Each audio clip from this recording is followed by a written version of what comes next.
Chapter 1. The Ocean's Gift. Wilbur was never one to take early morning walks, but it was never too late to try something new. At least, that's what he thought to himself as he walked down the rocky shore, the sky pale with the promise of dawn as he fumbled to get a cigarette out of his pocket. The horizon was edged with pink and orange, the sky above his head quickly shifting from gray to blue as the sun began to peek its face over the water. The ocean itself was choppy this morning, the waves a steely shade, lapping over the beige sand with a little too much enthusiasm for Wilbur's liking. He stepped back right before another wave crashed against his boots. Then, once he was sure he was out of the splash zone, he went back to focusing on his cigarette. His fingers trembled in the icy morning air as he put his cigarette between his lips. Reaching into the pocket of his coat, he took out his scratched lighter, having to flick it a few times to get the flame to catch. Then the cigarette was lit, and Wilbur's shoulders dropped in relief as his throat was warmed by the bitter smoke. In and out, in and out.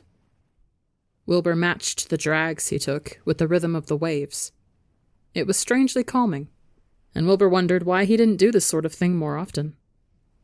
Well, he knew why. It was rare for him to be awake before 10 in the morning, let alone awake before sunrise. More often than not, if he was awake when the sun was rising, it was because he pulled an all-nighter. But he hadn't pulled an all-nighter last night.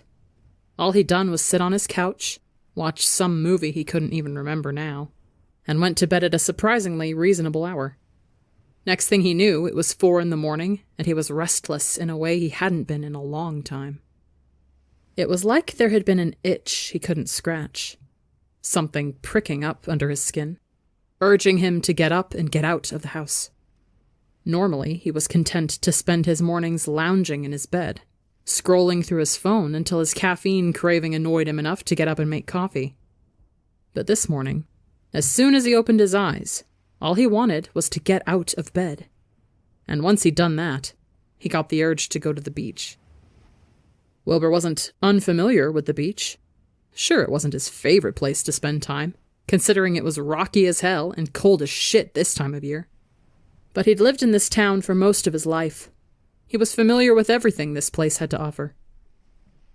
He'd never enjoyed the beach all that much. But since he'd woken up so early, he figured he might as well appreciate the sunrise to its fullest extent. So, here he was. The sand shifted a bit under his boots with every step, and Wilbur prayed silently that he wouldn't get home to find his socks full of the stuff. Another wave reached for his shoes, and Wilbur cursed under his breath as he staggered out of the way. "Come on now, we barely know each other," Wilbur crooned as he looked out at the ocean, smirking with the cigarette hanging out of the corner of his mouth. Maybe it was a little weird for him to flirt with the literal ocean, but it was funny to him, and it's not like there was anyone else around to see him. But actually, as Wilbur looked out into the water, he noticed an odd shape floating close to the shore. It was lumpy and white. Definitely too misshapen to be an overturned boat, and was far too small to be some kind of buoy. Reaching up, Wilbur pushed his glasses back down from his hair and onto his nose so he could see what that thing was. It still took him a few seconds of blinking, but once his vision focused on the object, bile rose in his throat. No fucking way. A wave suddenly pushed the thing closer to the shore, as if the ocean was eager to show Wilbur what it had. Wilbur stumbled back as the thing fully washed up onto the beach, cigarette falling onto the sand beneath him, and it confirmed exactly what he thought he'd seen. The lumps, limbs, the white, skin that had long since lost all signs of life. Wilbur found himself staring into a pair of vacant, gray-blue eyes, framed by short blonde hair turned dark by the water. He barely had time to turn away from the dead body before he threw up into the sand. Half an hour later, Wilbur found himself sitting on a rock while police swarmed around him like flies. Officers had put up painfully yellow caution tape all around the shore. Wilbur was told he wasn't allowed to leave until someone questioned him about exactly how he found the body. So he was sitting down, waiting for someone to come up to him so he could end his guest appearance on fucking Law and Order. The sunrise had continued, despite Wilbur's morning plan to enjoy it being completely ruined. The sky was now fully blue, the last vestiges of orange and pink having faded away around the same time the cops had put the yellow tape up. The body was still sitting there. Wilbur kept trying to keep himself from looking at it. Him? He shouldn't refer to him as it. Even if he was dead, that boy had been someone once. Not someone Wilbur knew, but someone all the same. Every time Wilbur tried to focus on something else, the blue and black uniforms rushing around, a seagull cawing loudly overhead, the sound of pictures being taken from looky-loos over on the main road. He couldn't look away from the boy for long. He seemed young, somewhere in his late teens, with a bit of baby fat still hanging on his cheeks. His hair had dried in the light of the morning sun, turning it a brilliant shade of gold and curling in a way that reminded Wilbur of his own hair. That was really the only part of him that had any kind of warmth to it, though. His skin was almost as white as paper, and his lips were a painful shade of blue. There were some pieces of seaweed stuck in his hair, and Wilbur wondered if the police were going to take it off or just let it stay there all the way to the morgue. One officer was taking pictures of the boy. Even though the man was just doing his job, it pissed Wilbur off. Here was a dead kid, and this guy was just flashing a camera at him over and over. There was no horror on the photographer's face, just the grim acceptance that came with having taken hundreds of pictures of dead bodies. "Are you the one who called us?" Glancing over, Wilbur saw a woman walking over to him. Her hair was split-dyed brown and white, the wild, wild curls bouncing with every step she took. Except for her hair, though, there wasn't much notable about her. She was wearing slacks and a t-shirt, with the only thing telling Wilbur she was an officer being the golden badge she held in her hand. Wilbur had seen her around town a few times before, always noticing her unique dye job. He'd never spoken to her, though, and never would have guessed she was a detective. Yeah, that's me," Wilbur answered, wincing at how rough his voice sounded. "My name is Wilbur Soot." The woman gave him a sympathetic nod. "I'm Detective Puffy Ovis. I just have a few questions for you and you're free to go." Wilbur nodded, brushing off his pants as he pushed to his feet. Now standing, Wilbur could see he towered over Puffy, but that didn't lessen the calm authority she radiated. "So, when you first saw the body, was it already on the shore or still out on the water?" she asked, taking a pen and notepad out of her pocket. "I saw it out in the water, and wasn't sure what it was. Then the wave pushed it onto the shore, and I realized I was looking at well, you know," Wilbur said, gesturing awkwardly to the body. Puffy nodded. "What were you doing out here this early in the morning?" Wilbur shrugged. "Woke up early and couldn't fall back asleep, so I figured I might as well go see the sunrise." "The sunrises here are really pretty," Puffy agreed, giving him a soft smile that eased some of the tension in his shoulders. "Did you see anyone else out here?" "No, it was only me." "And the dead kid," his brain added. "You sure? No boats on the water, no figures in the distance? No one at all?" Puffy pushed, raising an eyebrow. Squirming under her gaze, Wilbur shrugged again. "No, I didn't see anyone." "Got it. Just want to make sure," Puffy told him, writing down another note. "Did you touch the body at all? Try to perform CPR?" Clenching his jaw, Wilbur's eyes dropped to the ground. He hadn't even thought of that. The minute he realized he was staring at a dead body, he'd panicked and grabbed his phone to call the police, and then sat as far away from it as he could while still keeping it in his line of sight. No, I didn't," Wilbur admitted, shame seeping through his tone. "Should I?" "He was long past the point of resuscitation when you found him," Puffy reassured, as if she was reading his mind. "There was nothing you could have done to help him. I just need to know in case we find any outside DNA on him. Wilbur gulped as his faint knowledge of crime shows hummed in his mind. Do you think someone did this to him?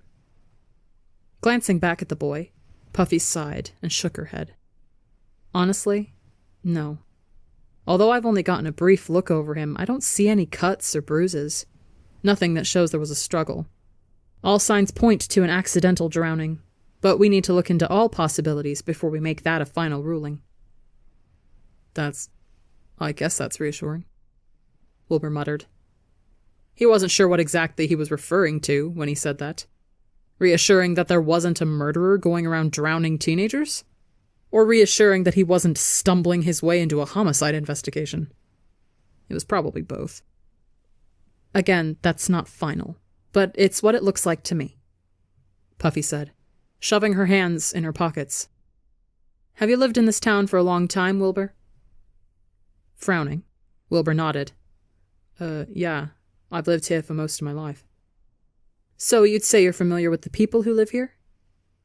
Wilbur nodded again. Yeah, I'd like to think so. Nodding back, Puffy scribbled something else down in her notepad. Then do you recognize who that boy is? Puffy then asked, something like hope flickering in her gaze. His eyes flitted over to the boy again. It was hard to think with the way the beach was swarming with people like bees in a hive. Ever since he'd seen the boy, his head had felt like it was stuffed with cotton, like he was a half a second behind everyone else. Still, he reaches back in his mind to try and check if he'd seen the boy around before, but there was nothing clicking. I don't think so, Wilbur told her after a beat. The hope died from her eyes immediately. Shit. No one on the force recognizes him, so I was hoping you might know him. Do you think he was from out of town? Wilbur asked, brows furrowing. Possibly. There's a chance someone from the high school might recognize him, but I'm friends with one of the teachers there. I texted him a description, and he couldn't think of anyone who fits the bill. Puffy explained, flipping her notebook shut. If no one ends up being able to identify him, I'm going to have to reach out to the county. I think he might have been a runaway. A runaway. A kid looking for a new start, only to wind up dead in the ocean. What shit luck. Poor kid, Wilbur muttered, his fingers twitching for another cigarette. Pursing her lips together, Puffy nodded. Yeah, poor kid. I hope we can identify him soon. Blinking once more, Puffy then straightened up. If you want, I can contact you when we identify him. His family might want to reach out to thank you for finding him. Now that was a conversation Wilbur wanted to avoid at all costs. He didn't deserve a thanks of any kind. He was just walking along the beach and a dead body washed up in front of him. Getting thanked by the kid's family was the last thing he wanted to come from all this. No thanks. My uncle is on the force, so I'm sure I'll hear it from him, Wilbur explained, giving Puffy a forced smile. Wait, seriously? Who's your uncle? Puffy asked, eyes widening. Technoblade. Puffy gasps at this.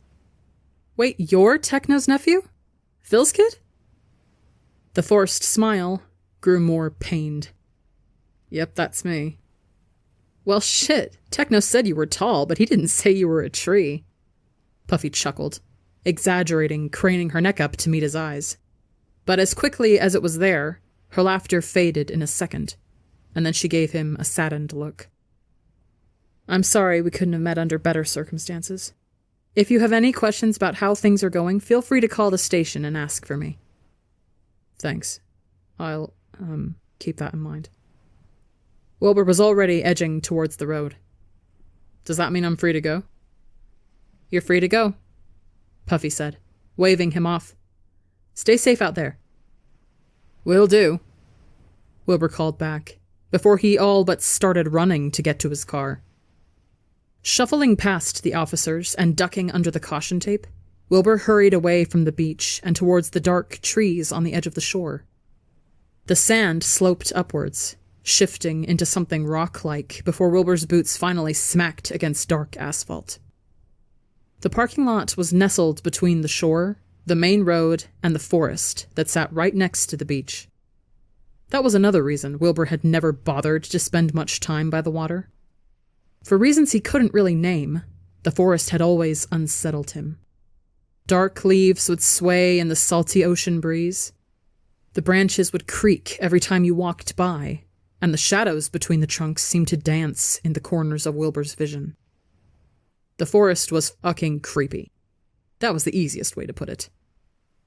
Ignoring the way it felt like the looming trees were watching him, Wilbur hurried through the parking lot and to his car. When he'd gotten here, the parking lot had been deserted. Now it was swamped with police cars and people trying to get a glimpse at what was going on down at the shore. A few people shot him curious looks as he rushed by them, keeping his head low and hoping no one would ask him if he knew what had happened. Thankfully, no one stopped him, and soon enough he was slamming the door to his silver sedan. And finally, he was alone. No cops, no looky-loos, and no dead kid. None of them were watching him anymore, which meant he could finally breathe. Wilbur took one breath in, trying to convince himself he didn't feel any eyes on him from the forest. Then he took one breath out, and resisted the urge to glance over his shoulder to check if he could see movement in the trees. Then he twisted his key into the ignition and got out of there as fast as he could. A few hours later, Wilbur found himself engulfed by the smell of greasy burgers and burnt coffee, because apparently finding a dead body on the beach wasn't a good enough excuse to not come into work. Cold water dripped onto his hand as he wiped down a table with his rag. There was the quiet hum of voices in the air, a soft babbling as the different townsfolk chatted with one another about whatever the latest gossip was. Unfortunately for Wilbur, the latest gossip happened to be all about his own Law and Order experience. Everyone was talking about it. He'd gotten asked at least 5 times in the past hour if he'd heard about the body they found on the beach. Thankfully, the police didn't mention who found the body, or else Wilbur knew he would have been bombarded with questions from everyone in town. After wiping down another table, Wilbur settled himself back behind the counter of the diner. As he started rinsing out another mug, the door to the diner chimed, and Wilbur glanced up to see a familiar face heading towards him. "Wilbur, my friend," Quackity greeted, throwing his arms open as he settled himself at the breakfast bar. "Hey, Q," Wilbur said, forcing a grin on his face. "Coffee?" "You know it," Quackity said. Nodding, Wilbur grabbed a mug and filled it up, sliding it over to Quackity with 2 creamer cups and 2 packets of sugar. "Oh, Wilbur, you know me so well. You've taken your coffee the same way since we were in high school. It'd be concerning if I didn't know your order by now," Wilbur shot back, leaning his arms on the counter as Quackity tore open his sugar packet. "What can I say? I know what I like," Quackity grinned, dumping the sugar and cream into his cup. Well, Wilbur certainly knew that was true. He'd known Quackity since they were both in middle school, and while Wilbur wasn't sure if he would still call Quackity his best friend like he used to, he still enjoyed catching up with the man whenever he stopped by the diner. Quackity took a sip of his coffee, humming before setting the mug back down. "So, did you hear about that crazy shit at the beach this morning?" "Yeah, kind of impossible not to," Wilbur said with a shrug. "Do you know anything about it?" Quackity asked, raising an eyebrow. "Just that they found a body on the shore." He kept his eyes on the counter, desperately hoping that Quackity wouldn't notice the forced casualness in his voice. However, the universe must have really had it out for Wilbur today, because Quackity immediately narrowed his eyes. "Bullshit. You know something and you're just not saying it," Quackity said, leaning forward on the counter. "Did Techno tell you something?" Damn Quackity for still being able to read him so well. Shit. It wasn't worth it to even try and lie. At least he knew Quackity wouldn't pry too much. Sighing, Wilbur stretched over the counter so he was face to face with Quackity. "You gotta promise to keep quiet about it if I tell you what happened, okay? I don't want people running over here asking me to repeat myself 10 times over." Quackity raised a single eyebrow at him. "Wilbur, come on, I wouldn't pull that shit. Yeah, he wouldn't. And that was one of the greatest things about Quackity. He wasn't a gossip. He just liked information. Fine. Wilbur nodded, tapping his fingers along the counter. If you must know, I'm the unlucky motherfucker that actually found the body this morning and had to call the cops. Eyes widening, Quackity lurched back in his seat. Are you fucking with me? I wish I was, Wilbur admitted, keeping his voice low so no one overheard them. Literally all I wanted this morning was to take a nice walk on the beach, and a dead fucking body washed up right in front of me. I haven't been able to get that image out of my head all day. Fucking hell, dude, Quackity said, letting out a breath between his teeth. That's rough. I'm sorry everyone keeps bringing it up. It's not like there's anything I can do. Shit never happens in this town, so of course this is going to be the only thing anyone talks about for the next week. Squeezing his eyes shut, Wilbur saw the dead kid's face flash behind his eyes again, and he winced as he quickly reopened them. So, you didn't recognize the person at all? Quackity asked after a moment of hesitation. Wilbur shook his head. No. He was a kid, though. Had to have been like 17 or 18 at most. Ugh, that's horrible. Quackity grimaced. Do they know how he died?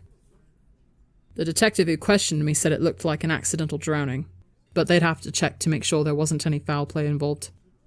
Wilbur explained, dread curling through him at the idea that this could have been anything but accidental.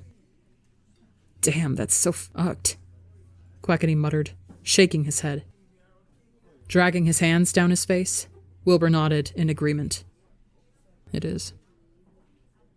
There was a beat of silence as Quackity took another sip of his coffee, and Wilbur ran his hands through his hair while trying not to think about the dead boy's face for the 1,000th time. You know, I'm not that surprised, though. Quackity suddenly spoke up. Wilbur's head whipped up. What do you mean? Quackity shrugged. I mean, the forest over there has always been creepy as hell. So to hear a corpse washed up on the shore right next to it doesn't really surprise me as much as it probably should. There's a difference between saying a place is creepy and literally finding a dead body there. Wilbur huffed. I know, I'm not saying I was expecting it to happen or anything. But you gotta admit, it's weirdly fitting, considering all those horror stories we used to hear about the forest. Quackity pointed out, folding his hands around his mug. What, you mean those stupid stories we'd all tell each other in high school before daring someone to go run in the forest at midnight? Wilbur asked, raising an eyebrow. Yeah, remember that one that was like, if you go into the forest after dark, the ground will swallow you whole? Quackity asked. Wilbur snorted and nodded. It was a specific tree in the forest you had to piss off, right? Yep, it was that really old oak tree that's really far down the path. The creepy one with the roots that look like tentacles. Quackity told him. If you pissed it off once, it would mark you for death. You could leave the forest and be fine, but if you ever entered it a second time, you would die. Why the hell did we even come up with that shit? Wilbur asked, remembering sitting in the back of someone's pickup truck, parked right outside the forest, everyone passing a cigarette around and sharing their horror stories in hushed whispers. I'm pretty sure the older kids at the high school just passed them down to us. Quackity shrugged. And then we passed them down to the younger kids. I wonder if they still tell those stories at the high school. Wilbur said, tapping his chin. I have no fucking clue. But either way, it's weirdly fitting that a dead body washed up on the shore right next to that weird-ass forest.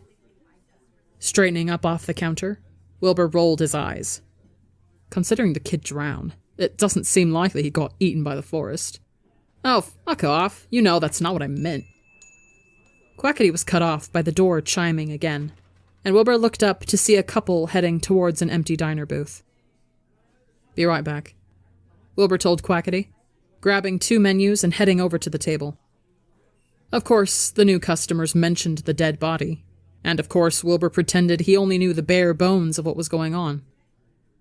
After handing them the menus and pouring them some coffee, he hurried back to the counter where Quackity had just finished his own drink. Holding up the coffee pot, Wilbur raised an eyebrow. You want a refill? Nah, I gotta get to work, Quackity said, digging into his pocket and pulling out a wad of dollar bills. It was nice talking to you, though, man. It's been way too long. Wilbur frowned at this. I mean, it hasn't been that long, has it? I don't know, definitely feels like it to me. I never see you out anywhere, and the few times I do, you're always by yourself. Don't ever really look like you're eager to talk to people, Quackity told him, as Wilbur grabbed the money off the counter. Counting the dollars in his hand, Wilbur's frown deepened. What do you mean? I go out plenty. Now it was Quackity's turn to frown.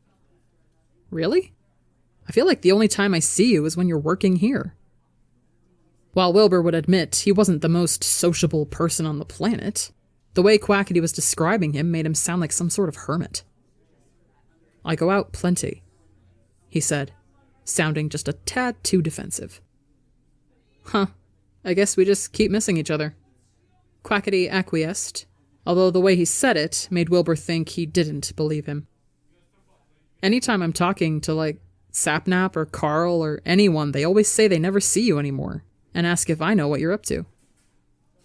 Wilbur blinked a few times, his head buzzing as he struggled to process what Quackity was saying. He wasn't that much of a loner, was he? It certainly didn't feel like he was. But the more he thought about it, the more he struggled to remember the last time he actually hung out with someone that wasn't his dad or Techno. It felt like there should have been someone he'd spent time with, but whenever he tried to conjure up a name or a memory, it just came up blank. Shit. Maybe he was antisocial. Guess I gotta work on that then, Wilbur muttered, half to himself. Well, if you ever want to hang out, you still have my number, Quackity grinned, reaching over the counter to pat his shoulder. I really gotta dip now, but I'll see you soon, alright? See you, Wilbur waved as Quackity headed out. As the door shut behind him, Wilbur frowned and once again turned over Quackity's words in his head. It couldn't have been that long since he hung out with people. Normally, if he went too long without actually going out, he got really anxious and wiry. But he didn't feel like that at all right now. Then again, it's not like he felt good right now either. There was still this uncomfortable itch under his skin whenever he thought back to that morning. Like there was something watching him, even though he was far away from the forest now. Maybe it was the way those washed-out, gray-blue eyes wouldn't leave his mind. How he could still see them glazed over with seawater, staring blankly into Wilbur's own face as if the boy was searching for something. Or maybe Wilbur was freaked out because he'd seen a fucking dead body. That was the more likely explanation. So he ignored the way the hair on the back of his neck stood up every time he turned his back to the windows, and focused on just getting through the rest of his shift so he could go home and put this hellish day behind him. On the drive home from work, Wilbur couldn't stop thinking about how things felt off. He kept glancing over to his passenger seat, as if he was expecting someone to be there, when he couldn't remember the last time he'd given anyone a ride. When he pulled up his Spotify to play music through his car speakers, an unfamiliar song picked up playing halfway through, although Wilbur couldn't remember ever hearing the song before. Once he was at a stoplight, he saw it was on a playlist he didn't even remember he had. It was a mix of songs he recognized and songs he didn't. He even checked to see if he had shared the playlist with anyone, but it didn't have any likes on it, so it was his, and his alone. Strange. While he usually didn't take a lot of Spotify's recommended songs, he supposed he must have made this when he was half asleep one night and couldn't figure out what he wanted to listen to. That definitely sounded like something he'd do. And hey, the songs he didn't recognize were actually pretty damn catchy, so he wasn't complaining. As he pulled into the parking lot for his apartment complex, Wilbur breathed a sigh of relief and cut the engine, ending one of the unfamiliar songs halfway through. Finally, he was home, and could put this day behind him. That was all he wanted at the moment. Crisp evening air made goosebumps rise along his arms as he climbed out of the car. There was no neighbors out right then, meaning Wilbur didn't have to get dragged into another conversation about the incident that the whole damn town didn't want to shut up about. Quite the relief, really. His apartment was empty when he got home, and he wasn't sure why he was surprised by this, considering he hadn't had roommates in years. After kicking off his shoes and tossing his jacket on the couch, Wilbur headed for the kitchen, the fluorescent lights flickering on with their ever-present buzzing.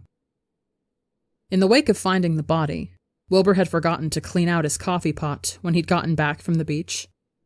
Cursing under his breath, he poured the rest of the coffee down the sink and filled the pot up with soapy water, before reaching for the half-empty mug he'd left near the stove when he'd headed out to watch the sunrise.